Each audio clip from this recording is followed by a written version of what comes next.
Yes, I particularly like the table series because you get to have different people on the same setup, and this is how you can see diversity, the richness, the personalities. So it's a way of not judging, but it's a way of showing diversity against a single background. So why the table series? I remember when I started photography, I can't remember who told me this, but it was a photographer said, hey, you want to practice?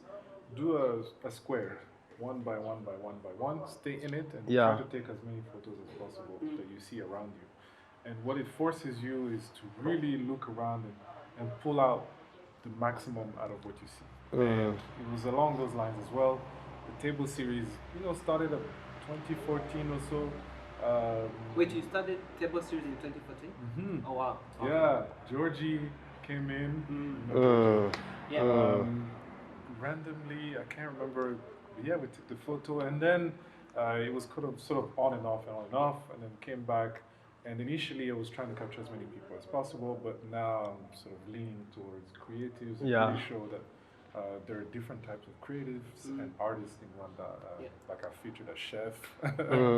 Yes, it's an art. Writers, you guys, illustrators, or even just like Malik, for example, who's someone who's, he'll be there if you have a show, if you have an exhibition. There's this. Yeah, so it's if you're involved and interested in the creative world, artistic world, I'll tell you a story. And yeah, the table series is it's growing. Yeah. I don't know yet where I'm going with it, so we'll see. Yeah, I still don't know. Still interesting. I also don't know if I'll stick to the title, but for now it's Have you ever thought about a different title though? Yeah. Or why the table series as a title? Because it was just a lot easier to define. Yes. Yes. It's common. It's very easy to find and reference.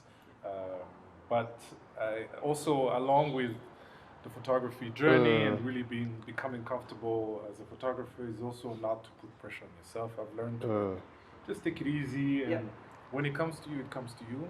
And again, I'll rely on my intuition. So before we talk about this is Rwanda question. So you are a creative. You want to do things, initiatives like the table series, always don't sit and do illustrations are not paid. But you guys also, you need paycheck, you need to pay rent. So actually this is a question for you too.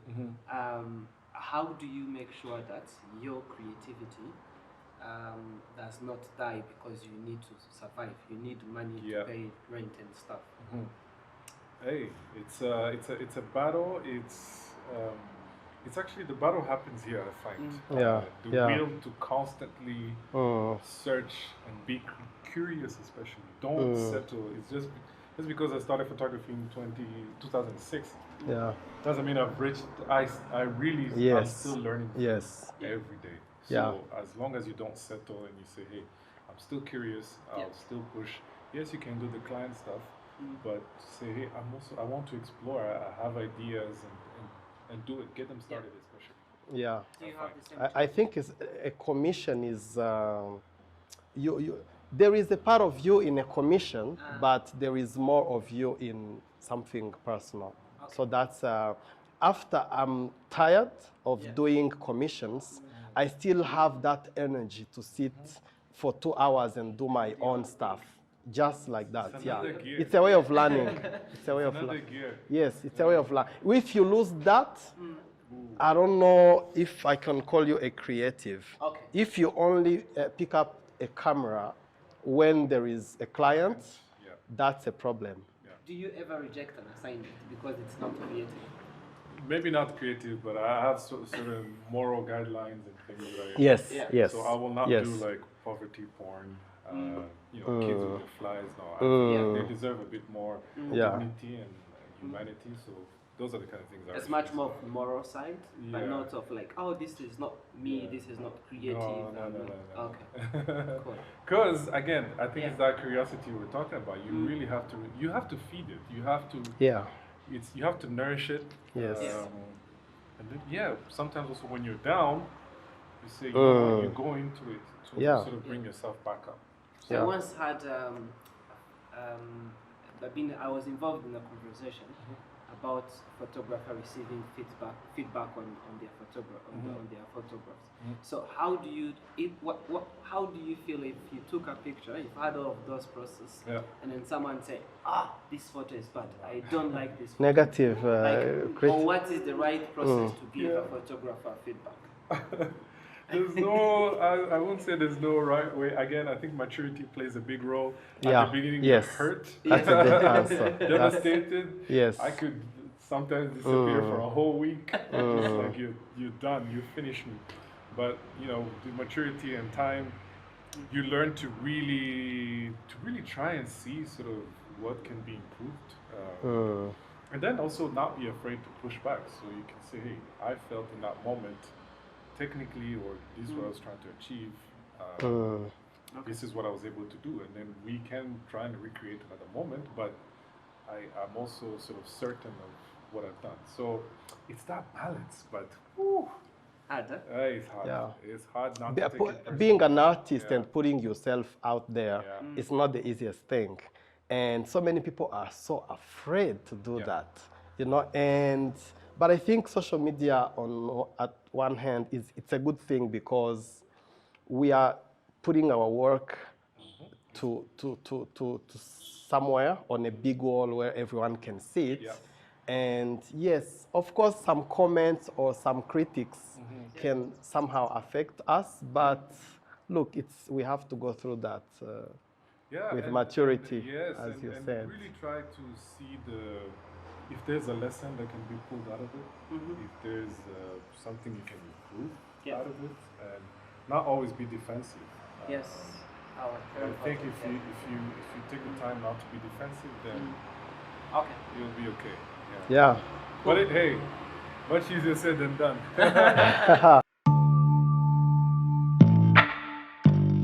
So if you follow anything creative industry, or at least if you follow social media, everyone knows this book. This is Rwanda. Yes. So this is probably the best. One of the best projects ever existed yes, in Rwanda. Yes, really. This is the most expensive book I ever bought in my life.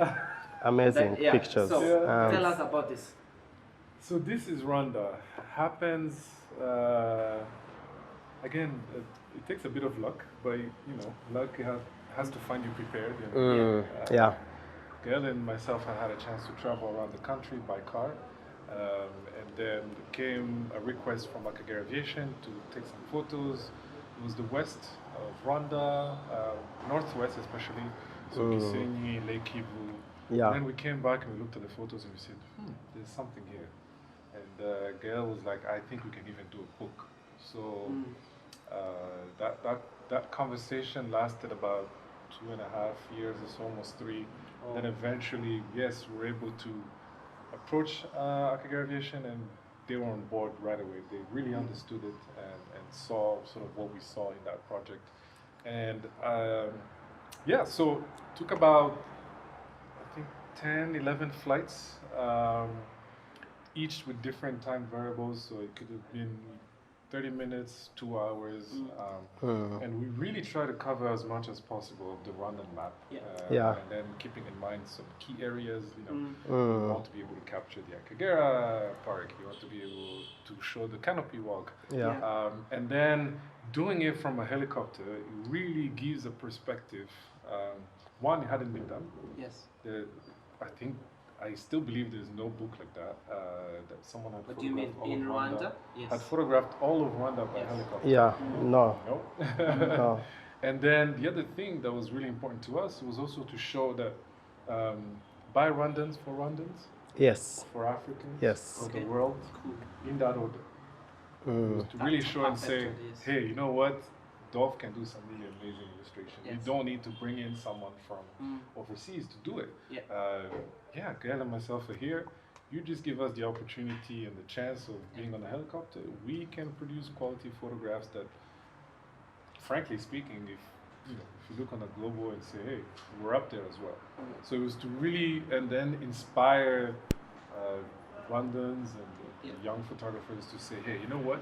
If these guys can do it in Rwanda, about Rwanda, yes, so then they can do it I elsewhere. can do it as well. So what should we expect after this? additions to the flexibility of the title. This is Rwanda. We're looking at, how can we do this on the continent? Nice. Yeah. This is Amazing. Africa? It will be All 54 amazing. countries. I like how Rwanda is a very small country, but I like how you can see the change of topography, the change of vegetation, from just a small distance, and then you go from a savanna to a valley where you have, and then you go to the volcanoes, the forests, Nyungwe, and then you come to urban areas. So what kind of gear? Because you have such a big angle, for example, for the volcanoes pictures, you have a wide angle, but you still have details. Yeah, so technically, you're looking at the D800 is the most used, D4S as well. D800 mainly because of the pixels.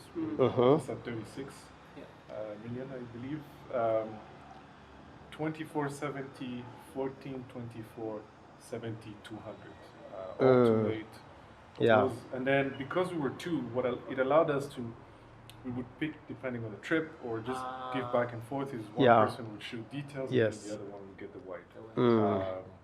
And to really show sort of the area and then find. So you were always together? Yes, always together. Sitting on the same side as well most of the time in the helicopter to really try to say, hey, you know what? I'll get a photo of the Nyungwe forest and then Gail will like zoom in and show you the canopy, because it's very easy to miss when you look at the whole photo from sort of a wider perspective. I guess for someone like Gael who's passionate about nature, you must be ecstatic. It was also different, really unique, and we realized, this is unique, and it's a privilege. It's not given to everyone. Yes. So we try to do justice, the privilege that we had, this access that we had that not many people get to see, and to really try to show all the different aspects. And then because, like you said, Rwanda is a small country, but with such diverse sort of landscapes. It was really fun to capture. And you've been to Akagera. For example, I've been to Akagera like 6-7 times. Yeah. Never seen the elephants. But I saw them from a helicopter. Yes. I was really mad. Yes. The way they. Because I've gone so many times that I've never seen by car. It's also a nice way to show how actually two creative can collaborate. So like two photographers go on the same assignment, but the mission is one, and then the focus is different, but you know that what you want to achieve. Yes. Collaboration is really a big thing. Yes. When it comes to books, when it comes to anything really, you should approach each project with an open mind and have the confidence in your ability, in your own storytelling ability, in your own style, that when you're collaborating and working with someone else, eventually, you'll see there'll be a difference. It won't look the same. Sure. You don't have the same eyes. You're two different people, two different experiences. Yes. Going to the end, so if people didn't know, but Illume is Illume is the pioneer of the most creative hashtags in the country. So we are talking about Insta Meet Kigali. So you're talking about My 250. We are talking about Creative the new one, Creative 25. By the way, someone told me that we should create a platform of Creative 25. But I was like, you should send that to Illume because I was using the hashtag. Yes. So why those type of hashtags and what's next? So it's essentially how do you capture the creativity that's happening in Rwanda, and then how do you share that with the rest of the world? Something as easy as the phone code makes it easier to aggregate all that content and really share it easily. It's to constantly put the creative world at the forefront, because people don't realize, but if those experiments where they remove like all the billboards, they remove anything that has to do with artwork, and you realize how dull our world would be Yeah. So it's to say, hey, you know what? We're also part of the economy, by the way. And I think that's an exercise as a creative we need to do, is to really quantify and to see sort of the impact and the numbers, because it's there and we contribute to the economy. And people don't realize that. So forward is to say now, how do we continuously tell the story of what's happening here, of the creatives, and how do we export that and share that with the rest of the world, right? So when you have like a petit pays from Gael Fai that was like written here, but about his experience in Burundi, then it's like the film is coming out in Europe, right? It's how do we continuously tell those stories? How do we get them out? Because if you wait for someone else to tell your story, trust me, no one will. For me, creating those hashtags, it's like pinning content, local content, for search engine to find easily. So those are going to stay forever. It's like, hey, we are here too, you know, and we have a different story. I think it's the same thing about from Rwanda to Rwandans and the rest of the world. Yes. And this book is a gift to Rwanda, man. It's amazing, really. No, we hope to do more. We hope to expand the subjects as well. Yeah. Look at anything really. But the just do it. I think that would also be my advice. Because as a creative, you get stuck in your head. Yes. You have all these amazing ideas. Yes. Waiting for the perfect moment. Exactly. Ooh. Do you know this meme by Shia LaBeouf? Do it. Just do it. Do it! Just do it! You want to do something, do it. If I had waited for this series to be like, have the perfect title, the perfect concept, yes. Be an exhibition, oh my goodness. So this is part of why we have these conversations around coffee and talking about creativity and design, is because we know so many people would love to express themselves when we are in private. We are constantly talking about ideas, but there are kids somewhere who watch an episode and have his life transformed because he's very inspired by what he's seeing. So imagine if all the creators would have something for the community, you know, for the, you know, irrespective of money or and other stuff. You know, this is like a responsibility, you know, when you have that kind of legacy. And considering our history, our young country, one could say, it's important to start telling these stories by ourselves. Don't wait for anyone. So there is a part of responsibility to tell it as it's happening. And in the process, you're documenting, and then no one can take that away from you. Yes. Once it exists, once it's out there in the world, it's there. No one can take it out permanently. Yes. Right. Okay. Thank you, Philip. Excellent. To host us at Illume. This was a nice conversation. So, thanks for watching. Again, remember to subscribe. Share. And share. Take a camera with you everywhere. The best camera is the one you have at hand, which means your phone can be. Okay. Ciao. Ciao. Thanks.